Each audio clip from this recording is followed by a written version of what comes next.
ಒಂದು ಕಡೆ ಎಸ್ಎಸ್ಎಲ್ಸಿ ಪರೀಕ್ಷೆಯ ಸಂಭ್ರಮವೊಂದಿದ್ದರೆ ಇನ್ನೊಂದೆಡೆ ಬಡತನದ ಬೇಗೆಯಿಂದ ಪರೀಕ್ಷೆಯಿಂದ ದೂರ ಉಳಿಯಲು ನಿರ್ಧರಿಸಿದ ವಿದ್ಯಾರ್ಥಿನಿಯನ್ನ ಕೂಲಿ ಬಿಡಿಸಿ ಪರೀಕ್ಷಾ ಕೇಂದ್ರಕ್ಕೆ ಕರೆತಂದ ಅಪರೂಪದ ಘಟನೆಯೊಂದು ಗದಗ ಜಿಲ್ಲೆಯ ಮುಂಡರಗಿಯಲ್ಲಿ ಕಂಡುಬಂದಿದೆ.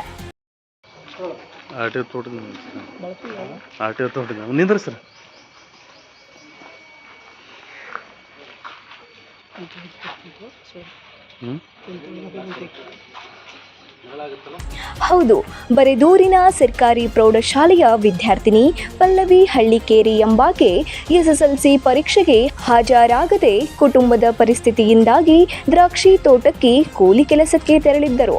ಈ ವಿಷಯ ತಿಳಿದ ಕೂಡಲೇ ಮುಂಡರಗಿ ಕ್ಷೇತ್ರ ಶಿಕ್ಷಣಾಧಿಕಾರಿಗಳಾದ ಗಂಗಾಧರ ಅಣ್ಣಿಗೇರಿ ಅವರು ಕ್ಷಣಾರ್ಧದಲ್ಲಿ ಕಾರ್ಯಪ್ರವೃತ್ತರಾದರು.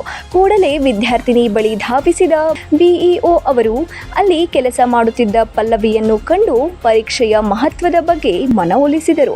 ಕೂಲಿ ಕೆಲಸಕ್ಕಿಂತ ಶಿಕ್ಷಣ ಮುಖ್ಯ, ನಿನ್ನ ಭವಿಷ್ಯಕ್ಕಾಗಿ ಪರೀಕ್ಷೆ ಬರೆ ಎಂದು ಧೈರ್ಯ ತುಂಬಿದ ಅವರು ಸಮಯ ವ್ಯರ್ಥ ಮಾಡದೆ ಸ್ವತಃ ತಮ್ಮ ಕಾರಿನಲ್ಲೇ ವಿದ್ಯಾರ್ಥಿನಿಯನ್ನು ಕೂರಿಸಿಕೊಂಡು ಪರೀಕ್ಷಾ ಕೇಂದ್ರಕ್ಕೆ ಕರೆತಂದರು.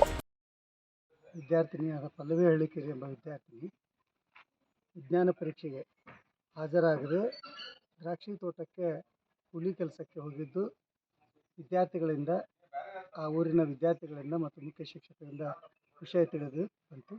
ಕೂಡಲೇ ನಾನು ಆ ವಿದ್ಯಾರ್ಥಿನಿ ಹೋದಂಥ ದ್ರಾಕ್ಷಿ ತೋಟಕ್ಕೆ ಹೋಗಿ ಅಲ್ಲಿಯ ಮುಂಡರಗಿಯ ವಿಜಿ ಲಿಂಬಿಕಾಯಿ ಪರೀಕ್ಷಾ ಕೇಂದ್ರಕ್ಕೆ ವಿದ್ಯಾರ್ಥಿನಿಯನ್ನ ಸುರಕ್ಷಿತವಾಗಿ ಕರೆತಂದ ಅಧಿಕಾರಿಗಳು ಆಕೆಗೆ ಪರೀಕ್ಷೆ ಬರೆಯಲು ಅಗತ್ಯ ತಿಳುವಳಿಕೆ ನೀಡಿ ಆತ್ಮವಿಶ್ವಾಸದೊಂದಿಗೆ ಕೊಠಡಿಯೊಳಗೆ ಕಳುಹಿಸಿದರು.